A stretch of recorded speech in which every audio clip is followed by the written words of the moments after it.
TGT PGT LT grade practice set 2 एक practice set अभी 2-3 दिन पहले मैंने करवा दिया था और यहाँ पर हम 2 करने वाले हैं आज।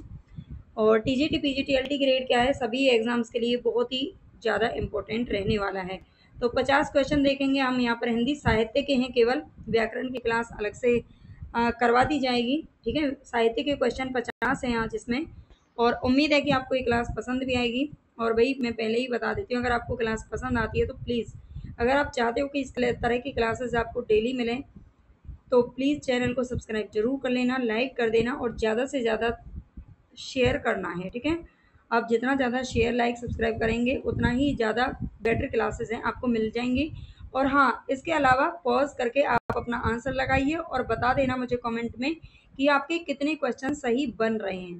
ठीक है, ये ज़रूर बताइएगा कि कितने क्वेश्चन आपके सही बन रहे हैं, ताकि मैं आगे की जो क्लास है वो उसी हिसाब से लेके आ सकूँ। ठीक है, तो 20वें साहनी के उपन्यास तमस को कौन सा पुरस्कार प्राप्त हुआ था? तो तमस उपन्यास किसका है? भीष्म साहनी का है, जो कि 1973 में प्रकाशित हुआ था, ये ध्यान रखना है। और इसे तमस पर कौन सा पुरस्कार इन्हें मिला था? तो राइट आंसर हमारा हो जाएगा कि साहित्य अकादमी पुरस्कार। ठीक है, साहित्य अकादमी मिला था, और ये कब मिला था? 1975 ईस्वी में मिला था। ठीक है, 1973 में तमस उपन्यास क्या हुआ था? प्रकाशित हुआ था, और 1975 में इस पर साहित्य अकादमी मिला था 2 साल बाद। ठीक है, ये आपको ध्यान रखना है। नेक्स्ट चलते हैं, किस रचना पर केदारनाथ सिंह को भारतीय ज्ञानपीठ पुरस्कार मिला है? अकाल में सारस, बाघ, उत्तर कबीर और अन्य कविताएं यहाँ से देखो। तो राइट आंसर हमारा हो जाएगा यहाँ पर उत्तर कबीर और अन्य कविताएं। ठीक है, उत्तर कबीर और अन्य कविताएं, ये चारों रचनाएं केदारनाथ सिंह की हैं। ठीक है, उत्तर कबीर और अन्य कविताओं पर इन्हें भारतीय ज्ञानपीठ पुरस्कार मिला था, और ये कब मिला था? 49वां। ठीक है, अच्छा, ज्ञानपीठ पुरस्कार मिला था, ये इन्हें मिला था 10वां। ठीक है, 10वें नंबर का मिला था। 49वां ये उनको मिला था साहित्य अकादमी। ठीक है, 2013 ईस्वी में, 2013 ईस्वी में इन्हें 10वां साहित्य पुरस्कार मिला था। ये ज्ञानपीठ पुरस्कार मिला है, ये ध्यान रखना है। ठीक है, और अब तक ये जो पुरस्कार है हिंदी साहित्य में 11 लोगों को दिया जा चुका है। ठीक है, प्रजा हितैषी अखबार कहाँ से निकलता था? इसमें सभी अलग अलग प्रकार के क्वेश्चन देखने को मिलेंगे। ठीक है, आप बताइएगा जरूर, कमेंट में आपको बताना पड़ेगा कि आपके कितने क्वेश्चन सही बन रहे हैं, उसी हिसाब से अगली क्लास तैयार की जाएगी। तो प्रजा हितैषी अखबार कहाँ से निकलता था? तो तीसरे का हमारा राइट आंसर क्या हो जाएगा? बनारस, कलकत्ता, आगरा या फिर लखनऊ। प्रजा हितैषी, तो राइट आंसर हमारा आगरा हो जाएगा। आगरा से निकलता था, और ये कब निकलना शुरू हुआ था? 1855 ईस्वी में। ठीक है, और ये किसके द्वारा निकाला गया था? राजा लक्ष्मण सिंह। ठीक है, राजा लक्ष्मण सिंह इसके कौन थे? संपादक थे, ये भी आपको ध्यान रखना है। आगे चलेंगे, हिंदी का पहला समाचार पत्र कौन सा था? हिंदी का पहला समाचार पत्र कौन सा था? तो राइट आंसर हमारा कौन सा हो जाएगा? पहला, हिंदी की बात कर रहे हैं। ठीक है, बंगाल गैजेट निकला था, लेकिन ये बंगाली भाषा में था। और उदंत मार्तंड, ये हिंदी का पहला समाचार पत्र है। ठीक है, जो कि 30 मई, ये पूछा जाता है ये कब निकला था? 30 मई 1826 को। और कहाँ से निकला था? तो कोलकाता से निकला था। ठीक है, कोलकाता से निकला था, और ये जो दिन था ना, ये दिन था मंगलवार का। एक बार ये क्वेश्चन पूछा गया था, उदंत मार्तंड जब निकला था, है ना, तो ये किस दिन को निकला था? किस दिन पर निकला था? वार क्या था उस दिन, ये पूछा गया था। तो ये मंगलवार को निकला था, और इसके जो संपादक थे वो थे पंडित जुगल किशोर। ठीक है, पंडित जुगल किशोर थे, ये भी आपको ध्यान रखना है। आगे क्वेश्चन है हमारा, गीता की कसम खाकर कहती हूँ, जो कहूंगी सच कहूंगी, कचहरी में तो व्यक्ति कटघरे में खड़ा कसम खाकर झूठ बोल जाता है, परंतु आत्मा का कटघरा बड़ा तीखा होता है ना। इस बात को आप भी अपनी जिंदगी में बिल्कुल उतार लेना, है ना। कसम खा करके कटघरे में, अदालत में सब बच्चे जो लोग हैं झूठ बोल देते हैं, लेकिन जो आत्मा है, जो परमात्मा है, उससे आप कैसे झूठ बोलेंगे? ठीक है, तो ये कथन किसका है बताना है। राइट आंसर हमारा 5 में कौन सा हो जाएगा? कृष्णा अग्निहोत्री, चित्रा मुदगल, मैत्रेयी पुष्पा। 3 आंसर आपको दिख रहे हैं, और इनमें से हमारा आंसर हो जाएगा कृष्णा अग्निहोत्री। ठीक है, ये कृष्णा अग्निहोत्री ने, कृष्ण भगवान से डरो, वो बताते हैं कि आत्मा का कटघरा बड़ा तीखा है। बहुत ईजी है इसको याद करना। 6 क्वेश्चन है हमारा, श्रृंखला की कड़ियां, इसकी विषय वस्तु क्या है? श्रृंखला की कड़ियां, ये जो रचना है वो किसकी है? तो महादेवी वर्मा की है। और इसकी मुख्य वस्तु क्या है? तो राइट आंसर हमारा क्या हो जाएगा, स्वाधीनता आंदोलन, दलित विमर्श, आदिवासी विमर्श या स्त्री विमर्श। तो ये स्त्री विमर्श पर आधारित है, ठीक है, स्त्री विमर्श पर आधारित है, ये ध्यान रखना है। आगे क्वेश्चन है हमारा, नारी विमर्श पर लिखने वाली पहली लेखिका कौन है। तो नारी विमर्श पर लिखा है किसने, स्त्री विमर्श पर श्रृंखला की कड़ियां नाम से रचना लिखी थी, और ये लिखी है किसने, महादेवी वर्मा ने लिखी है, ठीक है। और जो बंग महिलाएं, ये कौन थी, पहली कहानी लेखिकाएं हैं, ठीक है, पहली कहानी लेखिकाएं, ये ध्यान रखना है। चंद्रदेव से मेरी बात है 1904 ईस्वी में इनकी पहली कहानी है जो छपी थी, ठीक है। आगे, वह सफर था कि मुकाम था, वह सफर था कि मुकाम था, इस कृति की लेखिका कौन है, मैत्रेयी पुष्पा, मृदुला गर्ग, उषा प्रियंवदा या फिर प्रभा खेतान। तो 8 में हमारा करेक्ट आंसर क्या हो जाएगा, मैत्रेयी पुष्पा। वह सफर था कि मुकाम था, वह सफर था कि मुकाम था, इस कृति की जो लेखिका है वो है मैत्रेयी पुष्पा। आगे क्वेश्चन है हमारा, प्रिंस ऑफ वेल्स की भारत यात्रा का विस्तृत और ब्यौरेवार वर्णन युवराज की यात्रा शीर्षक से किसने किया है। प्रिंस ऑफ वेल्स यानी कि वेल्स के जो प्रिंस थे, उन्होंने जब भारत की यात्रा की थी तो उसका वर्णन किसने किया था, युवराज की यात्रा नामक शीर्षक से। सत्यदेव परिव्राजक, मौलवी महेश प्रसाद, चंडी प्रसाद सिंह, भगवान दीन दुबे। तो 9 का हमारा राइट आंसर क्या हो जाएगा, चंडी प्रसाद सिंह ने किया था, ठीक है, चंडी प्रसाद सिंह हमारा राइट आंसर हो जाएगा। आगे क्वेश्चन है हमारा 10, अप्रवासी की यात्राएं नामक कृति के रचनाकार कौन है। अप्रवासी की यात्राएं, इस कृति के रचनाकार कौन है। तो 10 का हमारा करेक्ट आंसर क्या होगा, डॉक्टर नगेंद्र अभिमन्यु अनंत, डॉक्टर धर्मवीर भारती, कन्हैया लाल नंदन। अप्रवासी की यात्राएं, तो ये कौन है, डॉक्टर नगेंद्र साहब का ये, ठीक है, डॉक्टर नगेंद्र का है और 1972 ईस्वी में ये प्रकाशित हुआ था, ये भी आपको ध्यान रखना। अगर आपको क्लास अच्छी लग रही है तो प्लीज़ लाइक जरूर कर दीजिए अभी, और सब्सक्राइब कर लेना जो भी बहन भाई नए हैं। यात्री मित्र यात्रा वृत्तांत के लेखक कौन है। यात्री मित्र नाम का जो यात्रा वृत्तांत है, इसके लेखक कौन है, शिव प्रसाद गुप्त, विष्णु प्रभाकर, सत्यदेव परिव्राजक या राम नारायण मिश्र। तो 11 में हमारा करेक्ट आंसर हो जाएगा सत्यदेव परिव्राजक, ठीक है। ये यात्रा वृत्तांत लिखा गया है यात्री मित्र नाम से, ये ध्यान रखना है, और 1936 ईस्वी में ये लिखा गया था, ठीक है। आगे क्वेश्चन है हमारा 12 क्वेश्चन है, अक्षर अक्षर यज्ञ, अक्षर अक्षर यज्ञ ये किसके पत्रों का संग्रह है। अक्षर अक्षर यज्ञ किसके पत्रों का संग्रह है। तो राइट आंसर हमारा क्या होगा, धर्मवीर भारती, फणीश्वर नाथ रेणु, देवी शंकर अवस्थी, गोविंद मिश्र। तो 12 में करेक्ट आंसर हमारा हो जाएगा धर्मवीर भारती, ठीक है। अक्षर अक्षर यज्ञ ये इनके पत्रों का संग्रह है धर्मवीर भारती नाम से। हिंदी का पहला रेडियो नाटक माना जाता है, हिंदी का पहला रेडियो नाटक कौन सा माना जाता है, सीमा रेखा, राधा कृष्ण, सेठ बांकीलाल, ये युग संधि। हिंदी का पहला रेडियो नाटक, तो ये है राधा कृष्ण, ठीक है, जो कि रेडियो नाटक था। आगे क्वेश्चन है हमारा, जुलूस रुका है ये इस शीर्षक से रिपोर्टाज के लेखक कौन है। जुलूस रुका है ये शीर्षक और रिपोर्टाज लिखा गया है, जुलूस रुका है रिपोर्टाज है, और ये किसका है, काशीनाथ सिंह, विवेकी राय, रांगे राघव या फिर फणीश्वर नाथ रेणु। तो जुलूस रुका है राइट आंसर हमारा 14 में हो जाएगा, विवेकी राय का है ये, ठीक है। जुलूस रुका है किसके द्वारा, विवेक से रुका हुआ है, ठीक है, जुलूस रुका हुआ है, अभी कुछ विवेक की बातें हो रही हैं, तो ये विवेकी राय का हमारा करेक्ट आंसर हो जाएगा। 15वां क्वेश्चन है हमारा, तूफानों के बीच, तूफानों के बीच ये भी रिपोर्टाज है और इसकी रचना किसने की है। सभी को क्लास पूरी देखनी है, ठीक है, क्लास आप पूरी देखना ताकि आपको पता चले कि क्वेश्चन किस प्रकार के हैं। तूफानों के बीच रिपोर्टाज की रचना किसने की है। तो राइट आंसर हमारा धर्मवीर भारती, विवेकी राय, रांगे राघव या फणीश्वर नाथ रेणु। तो राइट आंसर हमारा हो जाएगा रांगे राघव की रचना है ये तूफानों के बीच, और ये भी क्या है, रिपोर्टाज शैली में लिखा गया है। 16वां क्वेश्चन है, नेपाली क्रांति कथा रिपोर्टाज के लेखक कौन है।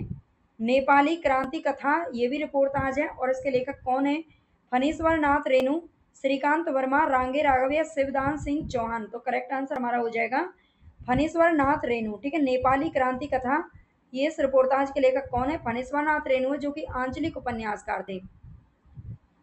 आगे क्वेश्चन है हमारा, मित्र संवाद ये किसके बीच होने वाले पत्रों का संग्रह है। मित्र संवाद नाम से किसके बीच में, किन दो लोगों के बीच में ये पत्रों का संकलन है।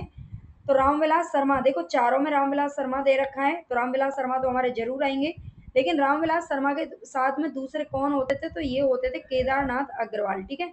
डी ऑप्शन हमारा यहाँ पर सही हो जाएगा।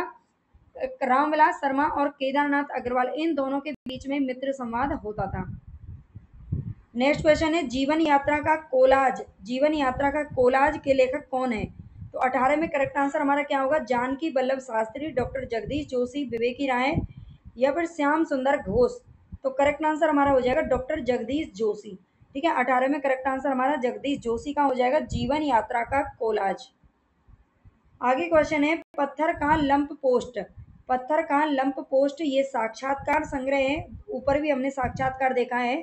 ठीक है, तो साक्षात्कार संग्रह का लेखक कौन है? कैलाश कल्पित, शरद देवड़ा, प्रेम कुमार या फिर रणवीर रांगा। तो 19 में राइट आंसर हमारा हो जाएगा शरद देवड़ा। ठीक है, पत्थर का लंप पोस्ट ये किसका है? शरद देवड़ा का है। नेक्स्ट क्वेश्चन है याद हो कि ना हो, याद हो कि ना याद हो, ये संस्मरण है और ये संस्मरण किसके द्वारा लिखा गया है? याद हो कि ना याद हो, राजेंद्र यादव, अजीत कुमार, काशीनाथ सिंह, विष्णुकांत शास्त्री।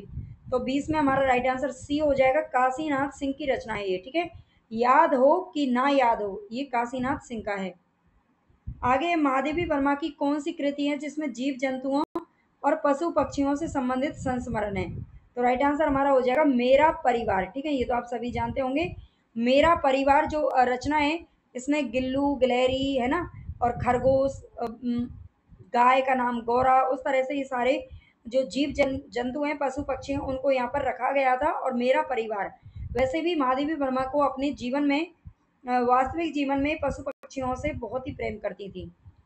इनमें से रेखा चित्र परक कौन सी कृति है जो कि महादेवी वर्मा की नहीं है? नहीं पूछा है। बोलती प्रतिमा, अतीत के चलचित्र, स्मृति की रेखाएं, मेरा परिवार, तो ये तीनों इन्हीं की हैं। लेकिन जो बोलती प्रतिमा है ये किसकी नहीं है? ये महादेवी वर्मा की नहीं है। और ये है किसकी? ये भी आपको पता होना चाहिए। तो ये श्री राम शर्मा के द्वारा लिखी गई है। ठीक है, श्री राम शर्मा की, जो कि 1937 ईस्वी में लिखी गई थी, ये ध्यान रखना है। नेक्स्ट क्वेश्चन है हमारा निम्नलिखित में से कौन सी कृति है जो कि आत्मकथा नहीं है? अर्धकथा, अर्धकथानक, निज वृत्तांत, नाच्यो, बौद्ध गोपाल, मेरी आत्म कहानी। तो ये तीनों के तीनों क्या हैं? आत्मकथाएं। लेकिन नाच्यो बौद्ध गोपाल ये उपन्यास है। ठीक है, नाचो बौद्ध गोपाल ये उपन्यास है। और यह है किसका? तो अमृतलाल नागर का उपन्यास है। ठीक है, और बाकी सभी आत्मकथाएं। मेरी आत्म कहानी श्याम सुंदर दास के द्वारा लिखी गई है। गालिब झूठी शराब, गालिब झूठी शराब इनमें से किसकी आत्मकथा है? मुद्रा राक्षस, कमलेश्वर, मोहन राकेश या रविंद्र कालिया। तो गालिब झूठी शराब ये आत्मकथा है, विधाई याद रखना, और ये रविंद्र कालिया के द्वारा लिखी गई है। रसीदी टिकट इनमें से किसकी आत्मकथा है? रसीदी टिकट नाम से आत्मकथा किसने लिखी है? अमृता प्रीतम, कृष्णा सोबती, अमृत राय या फिर खुशवंत सिंह। तो 25 में हमारा राइट आंसर हो जाएगा अमृता प्रीतम। ठीक है, रसीदी टिकट किसकी है? तो ये अमृता प्रीतम की रचना है। आगे क्वेश्चन है निम्नलिखित में से किसकी प्रतिष्ठा आलोचक के रूप में है? आलोचक के रूप में किसकी प्रतिष्ठा है? नामवर सिंह, केदारनाथ सिंह, केदारनाथ अग्रवाल या फिर त्रिलोचन शास्त्री। तो आलोचक इनमें से कौन है? तो एक नामवर सिंह का नाम आता है आलोचकों में। ठीक है, आगे निम्नलिखित में से कौन सी विधा है जो कि सर्जनात्मक साहित्य के अंतर्गत नहीं आती है? सर्जनात्मक साहित्य के अंतर्गत कौन सी विधा नहीं आती है? नहीं पूछ रहा है। कविता, कहानी, निबंध, आलोचना। तो आलोचना नहीं आती है। ठीक है, आलोचनाएं सर्जनात्मक साहित्य के अंतर्गत नहीं आती है। कविता, कहानी, निबंध, उपन्यास ये सभी आते हैं। आगे निम्नलिखित में से किस आलोचक ने नई कविता की व्याख्या भी रस सिद्धांत के अनुरूप की है? कौन से आलोचक हैं जिन्होंने नई कविता की व्याख्या भी रस सिद्धांत के अनुरूप की है? रामचंद्र शुक्ल, नगेंद्र, नामवर सिंह या विजय देव नारायण साई। तो 28 में हमारा करेक्ट आंसर क्या हो जाएगा? बी बिल्कुल सही है, डॉक्टर नगेंद्र ने की है। ठीक है, डॉक्टर नगेंद्र ने की है, ये आपको ध्यान रखना है। नेक्स्ट है क्वेश्चन हिंदी साहित्य 20वीं शताब्दी, ये आलोचना ग्रंथ है और इसके लेखक कौन है? तो हिंदी साहित्य 20वीं शताब्दी, शांति प्रिय द्विवेदी, नंद दुलारे वाजपेयी, नेमी चंद्र जैन, शिवदान सिंह चौहान।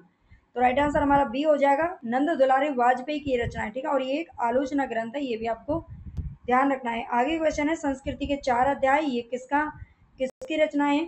तो ये रचना है भाई रामधारी सिंह दिनकर की, इसको आप जानते भी होंगे। रामधारी सिंह दिनकर की रचना है संस्कृति के 4 अध्याय, एक निबंध संग्रह है।